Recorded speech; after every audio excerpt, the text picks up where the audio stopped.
Doctor Manmohan Singh जो जाने गए अपने इकोनॉमिस्ट होने पर 2 बार इंडिया के इकोनॉमी को फाइनेंशियल क्राइसिस से बचाया। उनके इसी स्ट्रेटेजिकल डिसीजंस ने उन्हें देश भर में काफी वैल्यूएबल पोस्ट तक पहुंचाया। जिन डॉक्टर मनमोहन सिंह जी को पूरे देश भर में एक बेहतरीन इकोनॉमिस्ट होने का टाइटल मिला, वहीं पे एक पॉलिटिकल पार्टी को ज्वाइन करते ही उनका ये टाइटल कहीं छुप सा गया। जिन डॉक्टर मनमोहन सिंह जी को यहाँ पर एक पॉलिटिकल पार्टी एक कठपुतली बनाकर रख चुकी थी, जिसने डॉक्टर मनमोहन सिंह जी के हर फैसले के ऊपर रोक लगाया, उनके हर डिसीजन के ऊपर सवाल खड़े किए और उनके साथ एक मामूली सी चेयरपर्सन भी मिसबिहेव करने लगी थी। वो इकोनॉमिस्ट जो कि देश के फाइनेंशियल सेक्टर को चलाया करते थे, अब उन्हें यहाँ पर कुछ लोग चलाने लगे थे, इसलिए उन्हें एक नाम दिया गया था द एक्सीडेंटल प्राइम मिनिस्टर। इस नाम की वजह से डॉक्टर मनमोहन सिंह जी के गरिमा को काफी ठेस पहुंचा।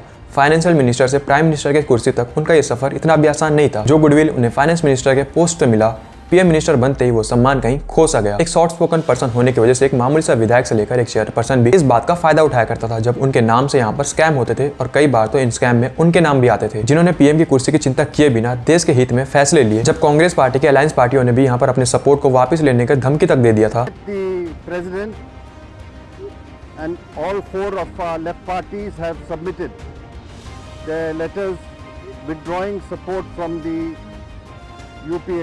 जिससे कांग्रेस की यूपीए गवर्नमेंट पावर से गिर सकती थी। इन सारी चीजों का चिंता ना किए बिना उन्होंने देश के हित में काम किया। तो क्या था मनमोहन सिंह जी का वो फैसला जिससे उनकी कुर्सी तक भी गिर सकती थी? कितने बार उन्होंने ऐसा फैसला लिया जिससे ना सिर्फ उनकी पीएम की कुर्सी गिरती, बल्कि देश में फाइनेंशियल क्राइसिस आते और इंडिया के ऊपर सैंक्शंस तक लग सकते थे। जिस पीएम ने इंडिया के फाइनेंशियल सेक्टर को इतना स्ट्रॉन्ग बनाया, क्यों आज इंडियंस उनके बारे में जानते तक नहीं है? एज अ इंडियन हमें उनसे क्या सीखने को मिलता है? उन्होंने और कितने फील्ड में इंडिया को और स्ट्रॉन्ग बनाया? क्यों यहाँ पर उनके नाम पर कई बार कंट्रोवर्सीज हुए? क्या उनसे कुछ गलतियां भी हुई थी यासीन मलिक जैसे लोगों को सम्मानित करके? आखिरकार कश्मीर में हुए जेनोसाइड के ऊपर उन्होंने करा क्या था? क्यों वो एंटी इंडियन जैसे लोग यासीन मलिक को यहाँ पर सपोर्ट करते थे, या फिर सपोर्ट करना उनकी बस एक मजबूरी थी? तो जानते हैं उनके द्वारा हुए डेवलपमेंट्स को और साथ ही उनकी गलतियों को। हजारों जवाबों से अच्छी है मेरी खामोशी, न जाने कितने सवालों की आबरू रखी। Ram Ram guys, welcome to this episode. आज हमें डॉक्टर मनमोहन सिंह जी को जानना इतना जरूरी क्यों है? क्यों आज हम उनके ऊपर बात कर रहे हैं? सिर्फ इसलिए क्योंकि अब उनकी देहांत हो चुकी है? तो नहीं, हमें उन्हें यहाँ पर इसलिए जानना चाहिए कि हमें यहाँ पर पता हो कि उन्होंने हमारे देश के लिए करा क्या है। जहाँ पर उनके लिए एक फेमस लाइन कही जाती है कि उन्होंने देश के गोल्ड को यहाँ पर गिरवी रख दिया था फॉरेन बैंक्स में। तो आखिरकार उन्होंने ऐसा करा क्यों, और क्यों उन्होंने न्यूक्लियर प्रोग्राम डील्स को साइन किया, और इससे इंडिया में क्या चेंजेस आए? क्या हम ये कह सकते हैं कि डॉक्टर मनमोहन सिंह जी इंडिया के अब तक के सबसे बेस्ट प्राइम मिनिस्टर हैं? इस वीडियो में हम न्यूट्रल होकर बात करेंगे उनके अचीवमेंट्स, उनकी फेलियर्स, कश्मीरी जेनोसाइड्स के ऊपर उनके स्टैंड्स और पाकिस्तान के खिलाफ उनके व्यूज, और एट द एंड हिंदुओं के ऊपर हुए वायलेंस के ऊपर वो क्या सोचते थे। क्यों उनके द्वारा पार्लियामेंट में पास कर दिए जाने वाले बिल को राहुल गांधी जी ने सबके सामने भरे कॉन्फ्रेंस में फाड़ के फेंक दिया। I'll tell you what my opinion on the ordinance is. My opinion on the ordinance is that it's complete nonsense.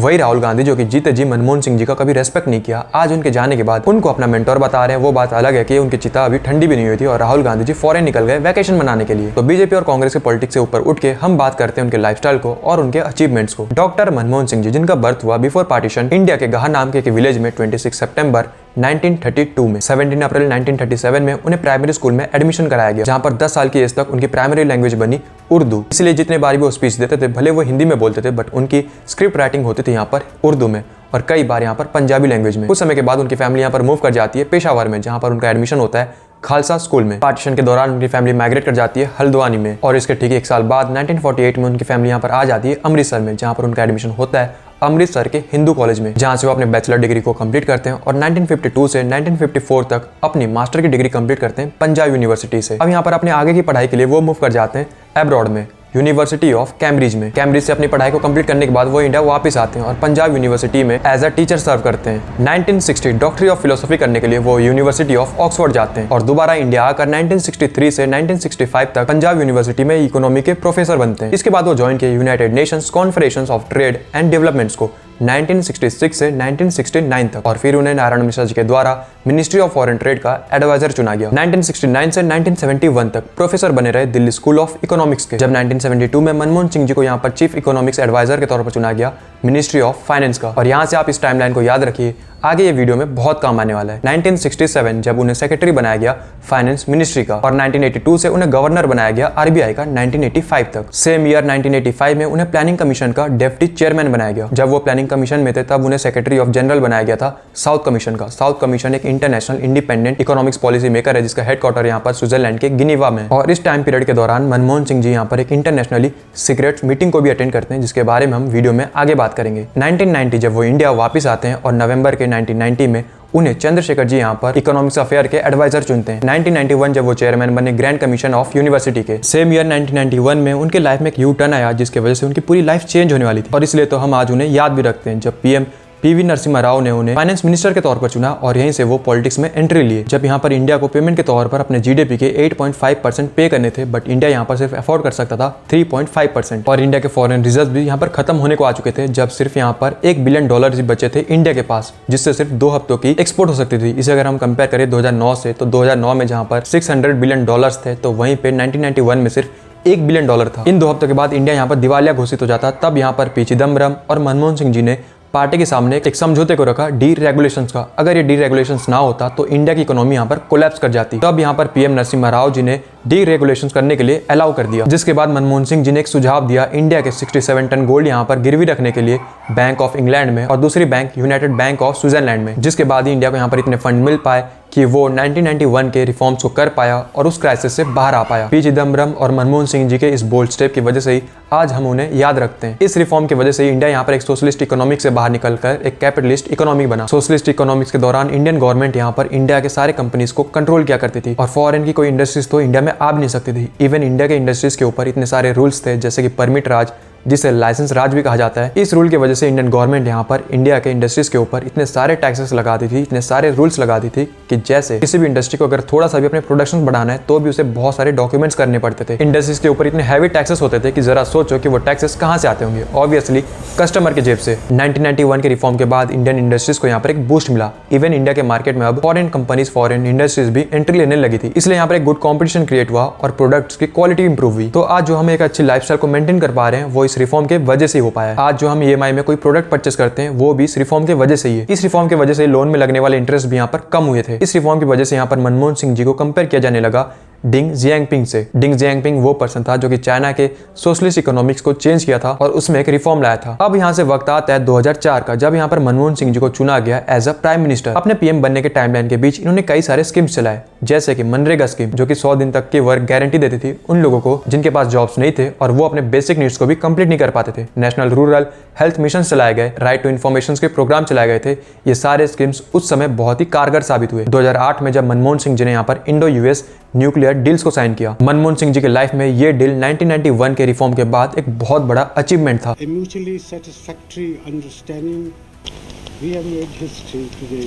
जब मनमोहन सिंह जी ने पार्टी के सामने इस डील को रखा था तो सबसे पहले यहाँ पर उस चीज का विरोध किसी ने किया था तो वो खुद थी यहाँ पर सोनिया गांधी जी। और यूपीए गवर्नमेंट की अलायंस पार्टी ने तो ये तक कह दिया था कि अगर पीएम मनमोहन सिंह जी इस डील को करते हैं तो वो यूपीए गवर्नमेंट से अपने सपोर्ट को वापस ले लेंगे, जिससे कांग्रेस की गवर्नमेंट गिर सकती थी और इवन पीएम की कुर्सी भी। बट स्टिल मनमोहन सिंह जी यहाँ पर अपने बातों पर डटे रहे और फिर मनमोहन सिंह जी यहाँ पर US president George walker Bush के साथ मिलकर इस डील को साइन किया। जब 2008 18 अगस्त के दिन IAEA की बोर्ड ने इंडिया को न्यूक्लियर फ्यूल और टेक्नोलॉजी देने के लिए अप्रूवल पास भी कर दिया। ये एग्रीमेंट उस समय इतने जरूरी थे कि आज हमें जो इंडिया के पास न्यूक्लियर वेपन्स दिखते हैं और जितने भी न्यूक्लियर प्लांट्स हैं जिनसे इलेक्ट्रिसिटी प्रोड्यूस होती है वो सारे इस डील की वजह से ही हो पाए। बट इस डील को होने में इतना टाइम क्यों लग गया? आपको याद होगा 1974 जब इंडिया यहाँ पर पहली बार अपने न्यूक्लियर वेपन्स को टेस्ट करता है। इंडिया जो कि उस समय कनाडा से न्यूक्लियर फ्यूल को इस नाम पे लिया करता था कि वो इस चीज का कभी भी यूज नहीं करेगा वेपन्स बनाने में। बट क्योंकि उस समय इंडिया के थ्रेट्स यहाँ पर बढ़ रहे थे और इंडिया के आजू बाजू थे चाइना और पाकिस्तान। चाइना से रिसेंटली इंडिया यहाँ पर वॉर हारा था। इस न्यूक्लियर टेस्ट को करने के चक्कर में उस समय इंडिया के ऊपर लग गए सैंक्शंस और दोबारा 1998 में अटल बिहारी वाजपेयी की सरकार के दौरान इंडिया ने राजस्थान के पोखर में अपने सेकंड न्यूक्लियर प्रोग्राम्स को टेस्ट किया, जिससे होना क्या था, इंडिया के ऊपर दोबारा सैंक्शंस और लग गए, बिल्कुल आज के ईरान की तरह। इसके बाद यहाँ पर इंडिया के लिए बहुत ही जरूरी हो चुका था कि वो इस डील को साइन करे यूएस के साथ, ताकि वो अपने न्यूक्लियर प्रोग्राम्स को दोबारा स्टार्ट कर पाए बिकॉज ऑफ बॉर्डर सिक्योरिटी और साथ ही अपनी बढ़ती हुई पॉपुलेशन और इंडस्ट्रीज के इलेक्ट्रिसिटी कंजप्शन को पूरा करने के लिए। इस डील को यहाँ पर करना मनमोहन सिंह जी के लिए इतना कॉम्प्लिकेट हो चुका था कि उस समय इंडिया के सामने ये शर्त रखी गई थी कि इंडिया को यहाँ पर ज्वाइन करना होगा नॉन प्रोफिलेशन ट्रीटी। ये ट्रीटी बेसिकली यही था कि अगर यहाँ पर इंडिया को न्यूक्लियर फ्यूल चाहिए तो उसे यहाँ पर अपने जितने भी वेपन्स है उसे डिस्ट्रॉय करना होता, जो कि इंडिया के लिए बिल्कुल भी पॉसिबल नहीं था बिकॉज ऑफ चाइना और पाकिस्तान। साथ ही और एक ऑर्गेनाइजेशन था न्यूक्लियर सप्लायर ग्रुप NSC, जो कि पूरी दुनिया भर में इस बात का मॉनिटर करता है कि अगर किसी कंट्री के पास न्यूक्लियर फ्यूल है तो कहीं वो इस चीज का यूज वेपन बनाने में ना करे। पर क्योंकि यहाँ पर इंडिया ने अपने न्यूक्लियर प्रोग्राम्स को क्रिएट किए थे और न्यूक्लियर वेपन्स को टेस्ट भी किया था, जो कि बिल्कुल अगेंस्ट में था इन ऑर्गेनाइजेशंस के, पर स्टिल यहाँ पर मनमोहन सिंह जी किसी तरीके से प्रेसिडेंट ब्रूस को यहाँ पर मनाते हैं और इस डील को साइन करते हैं। इस डील को यहाँ पर साइन करना इंडिया के लिए इतना भी आसान नहीं बना, जब इंडिया को यहाँ पर 2005 से लेकर 2008 तक यहाँ पर बड़ी मशक्कत करनी पड़ी थी इस डील की वजह से जब इंडिया ने इस डील को साइन किया तो इस बार इंडिया के सामने किसी भी शर्त को रखा नहीं गया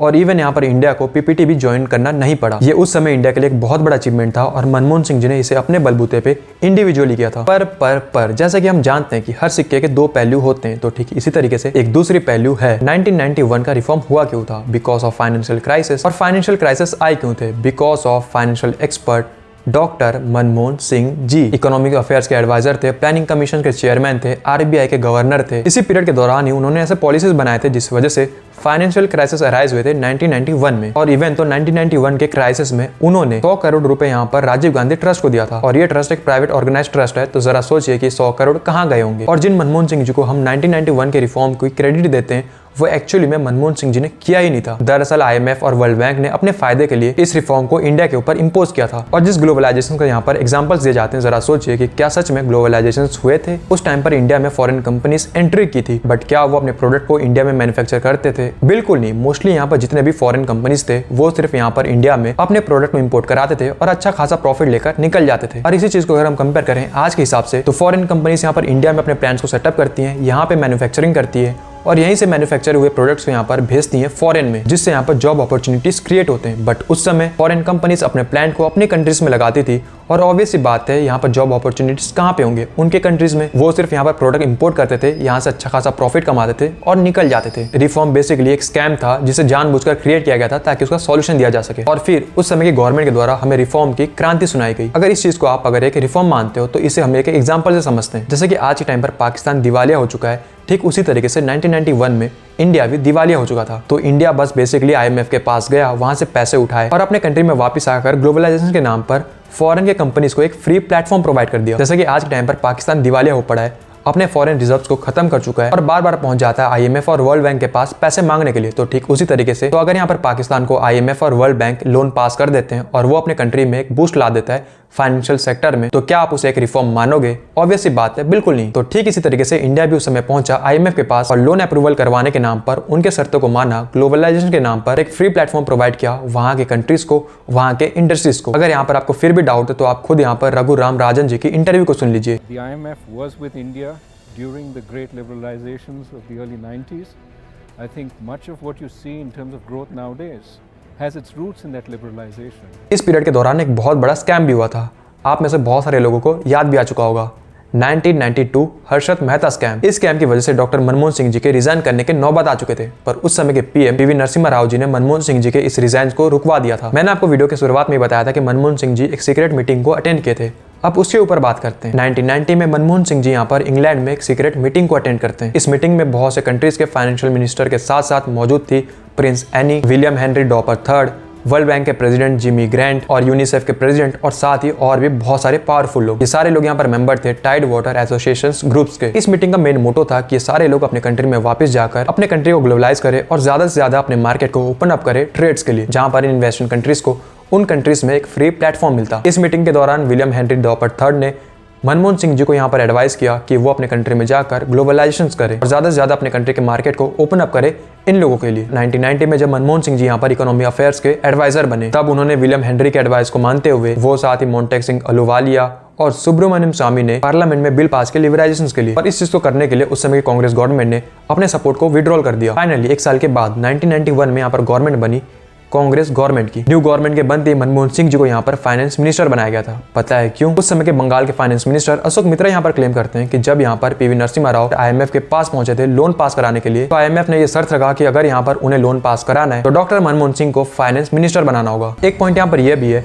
कि विलियम डॉपर थर्ड यहाँ पर मेंबर हैं secret society skull and bones के, और इस ग्रुप में और भी बहुत सारे पावरफुल लोग थे, जैसे कि उनमें से एक थे प्रेसिडेंट बुश। 1993 में यहाँ पर विलियम हेनरी यहाँ पर यूएनडीपी से रिटायर होते हैं और रिटायर होने के बाद वो इंडिया विजिट करते हैं एज अ बैंकर इन्वेस्टर के तौर पर और दिल्ली में फाइनेंस मिनिस्टर के ऑफिस तक में भी जाते हैं। और इस रिफॉर्म को करवाने की वजह से 2004 में मनमोहन सिंह जी को पीएम सिलेक्ट किया गया। मनमोहन सिंह जी के पीएम सिलेक्ट होने के पीछे और एक रीजन था खुद सोनिया गांधी, क्योंकि सोनिया गांधी यहाँ पर इटली से बिलोंग करती थी और इटली का ये रूल है कि कोई भी अदर कंट्री से बिलोंग करने वाला पर्सन उनके कंट्री में उनके पॉलिटिक्स को ज्वाइन नहीं कर सकता। और इंडिया में ये रूल है कि अगर कोई फॉरेनर आकर इंडिया में सेटल भी हो जाता है, इंडिया के सिटीजनशिप मिल भी जाती है, तो भी उसे ऐसे ही ट्रीट किया जाएगा जो कि उसके कंट्रीज में इंडियन के साथ होता है। इसलिए जब 2004 में कांग्रेस यहाँ पर विन करती है और Sonia Gandhi as a prime minister बनना चाहती थी, तब यहाँ पर बहुत सारे लोगों ने इस चीज का विरोध भी किया था, जिनमें से एक यहाँ पर सुब्रमण्यम स्वामी भी थे। जब यहाँ पर मनमोहन सिंह जी को प्राइम मिनिस्टर सिलेक्ट किया गया तो खुद यहाँ पर अब्दुल कलाम जी इस बात से चौंके पड़े थे कि मनमोहन सिंह जी को यहाँ पर कैसे पीएम बना दिया गया, क्योंकि उस समय पीएम पद के लिए मोस्टली दावेदार थे प्रणब मुखर्जी। और पीएम बनने के बाद जिन मनमोहन सिंह जी के लिए कहा जाता है कि वो एक इकोनॉमिस्ट थे,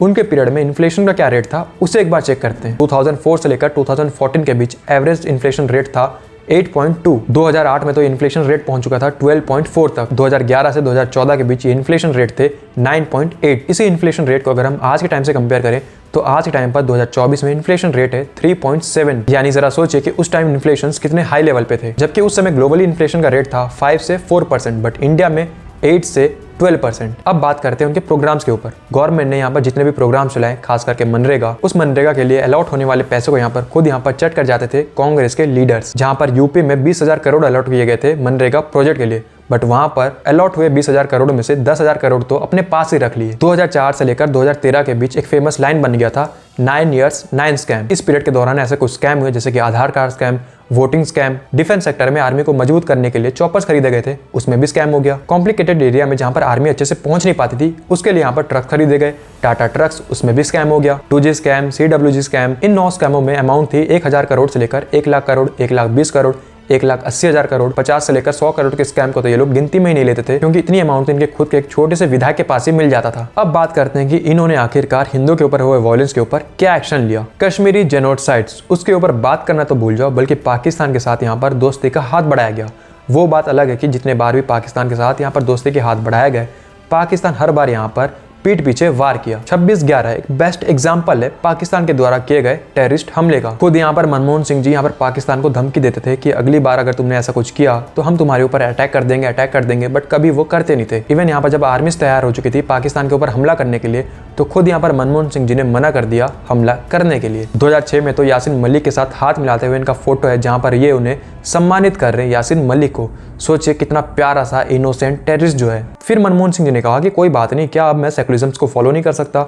भले उस बंदे ने कश्मीर में जेनोसाइड्स किया, पर कोई बात नहीं, उसके साथ तो हम हाथ मिला ही सकते हैं। देखिए ऐसा है कि कांग्रेस ने सिर्फ यहाँ पर यासीन मलिक जैसे लोगों को सम्मानित नहीं किया, बल्कि बीजेपी भी अपने टाइम पर ये सब कर चुकी है, बट एटलीस्ट बीजेपी यहाँ पर अपने गलतियों से कुछ सीखी। पर कांग्रेस तो जैसे गांठ बांध के बैठ चुकी थी कि जैसे मानो उसे ऐसे लोगों को, यासीन मलिक जैसे लोगों को प्रमोट करने में मजा आता है। 2008 में जब यासीन मलिक को यूथ प्रेसिडेंट के तौर पर बुलाया गया और आनंद महिंद्रा ने इसे होस्ट किया। Thank you very much, Sachin. Yassin Malik is the chairman of the Jammu and Kashmir Liberation Front. His faction is a secular separatist movement. और जरा सोचो कि यासीन मलिक यहाँ पर क्या स्पीच दिया होगा, देश के डेवलपमेंट के ऊपर बातें, IT सेक्टर में बूम, दूसरे नेशन के साथ ट्रेड। अगर ऐसा सोच रहे हो ना तो बहुत गलत सोच रहे हो। यासीन मलिक यहाँ पर आकर भरे लोगों के बीच यहाँ पर कश्मीर के मजहबी वाले ज्ञान देता है। could justify a revolution. मताए लहू कलम छिन गया तो क्या गम है कि खूने दिल में डुबो ली हैं उंगलियां मैंने. The coming generation is closely watching our Gandhian like non-violent struggle. They are watching. Kasab के बारे में आपको तो पता ही होगा, जिसके हाथ में यहाँ पर कलावा बांध के भेजा गया था कि अगर वो मर जाए तो ये बताया जा सके कि वो तो एक हिंदू था। और यहाँ पर तो बुक भी प्रिंट हो चुकी थी RSS की साजिश। 2013 जब यहाँ पर बिल पास करने की कोशिशें होती हैं वॉयलेंस एक्ट और माइनॉरिटी एक्ट के, इस वॉयलेंस एक्ट का मोटो यही था कि अगर कहीं पे दंगे होते हैं तो बिना किसी प्रूफ, बिना किसी एविडेंस के ये मान लिया जाएगा कि उस दंगे को किसी हिंदू ने किया है। माइनॉरिटी एक्ट जब यहाँ पर पूरे देश के सामने ये प्रस्ताव रखा गया कि देश के संसाधनों के ऊपर पहला हक है मुसलमानों का, और इस स्पीच को दे कौन रहे थे? खुद यहाँ पर doctor Manmohan Singh ji. To devise innovative plans to ensure that minorities, particularly the Muslim minority, are empowered to share equitably in the fruits of development. They must have the first claim on our resources. और इस bill में और एक चीज का mention था कि अगर आपके घर में कोई भी प्लेस यहाँ पर खाली पड़ा है तो उसे आप एज अ रेंट के तौर पर दोगे किसी मुसलमान को। जब 2014 में फाइनली इनकी गवर्नमेंट गई तो जाने से पहले इन्होंने इंडिया में एग्जैक्टली 1 दर्जन बैंकिंग सेक्टर्स को कोलैप्स करने के कगार पर पहुंचा के गए। अगर हम यहाँ पर मान लें कि मनमोहन सिंह जी में अगर कुछ बुराइयां भी थी तो थोड़ी बहुत अच्छाइयाँ भी थी। और उन्होंने यहाँ पर जितने भी डिसीजंस लिए वो मेनली यहाँ पर सोनिया गांधी के दबाव में लिए, क्योंकि उन्हें यहाँ पर फाइनली कंट्रोल तो कर रही थी सोनिया गांधी। इसलिए तो उस समय मनमोहन सिंह जी को पपेट कहा जाने लगा और सोनिया गांधी को सुपर प्राइम मिनिस्टर। कई बार तो जब सोनिया गांधी जी यहाँ पर प्रेस कॉन्फ्रेंस में एंट्री लेती थी तो खुद यहाँ पर पीएम होने के बावजूद भी मनमोहन सिंह जी को उस कुर्सी से उठना पड़ता था और उस कुर्सी में बैठती थी सोनिया गांधी जी। सोनिया गांधी जी एक चेयरमैन होने के बावजूद भी ऐसे रिएक्ट करती थी जैसे मानो वो खुद यहाँ पर प्राइम मिनिस्टर है। और मनमोहन सिंह जी जो कि उस समय देश के प्रधानमंत्री थे, सोनिया गांधी उन्हें हर बार इग्नोर किया करती थी। जब एंटी-6 रॉयट्स हुआ था 1984 में, उस चीज की माफी मांगने के लिए यहाँ पर आगे किया गया था डॉक्टर मनमोहन सिंह जी को, जबकि इस चीज की माफी मांगनी चाहिए थी गांधी फैमिली को। बेसिकली यहाँ पर डॉक्टर मनमोहन सिंह जी को पीएम इसलिए बनाया गया था ताकि राहुल गांधी जी को पीएम बनने में कोई दिक्कत ना हो। और राहुल गांधी जी ने उनकी रेस्पेक्ट कैसे किया, उनके पार्लियामेंट में पास किए गए बिल को राहुल गांधी जी ने भरे प्रेस कॉन्फ्रेंस में फाड़ दिया। Complete nonsense. वो भी उस बिल को फाड़ दिया जिस बिल को पास करने से पहले खुद यहाँ पर डॉक्टर मनमोहन सिंह जी राहुल गांधी से पर्सनली मिलके उन्हें इस बिल के बारे में 2 बार समझाया था।